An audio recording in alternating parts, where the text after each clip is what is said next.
முன்னாள் நிதியமைச்சர் ப சிதம்பரம் அவர்கள். இவங்க இந்த தொகுதி மறுவரையறை சார்ந்து என்ன சொல்றாருன்னா, கூட்டாட்சி அமைப்போட சமநிலை இருக்குல்ல, இதுவே மாறிடும் இந்த மசோதாவால். விஷமத்தனமான கொடூரமான நடவடிக்கை இதுன்னு சொல்றாரு. தமிழ்நாட்டோட மக்களவை சீட் இருக்குல்ல, அது இப்போ 39 இருக்கு.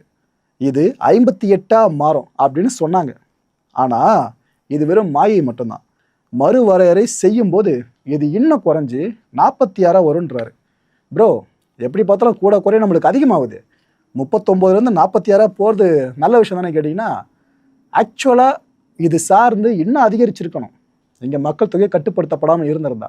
இதனால தான் பல பேருக்கு ஆதங்கம் இந்த மசோதா சார்ந்து.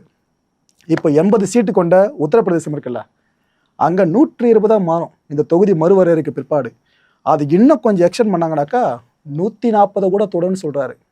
சவுத்தில் இருக்க பிரதிநிதித்துவத்தை காட்டிலும் நார்த்தில் அதிகப்படியான பிரதிநிதித்துவம் வருதுன்னா, நாளை பின்ன பார்லிமெண்ட்டில் இவங்க என்ன வைக்கிறாங்களோ அதான் சட்டமாக மாறிடும். அந்த பயம் தான் இப்போ எல்லாருக்குமே இருக்குது. மக்களவையில் தென் மாநிலங்களோட பிரதிநிதித்துவம் இருக்குல்ல, அது 24.3% இருக்குது. இது தொகுதி மறுவரையறைக்கு பிற்பாடு 20.7% பெருசாக குறைஞ்சிருவாங்க.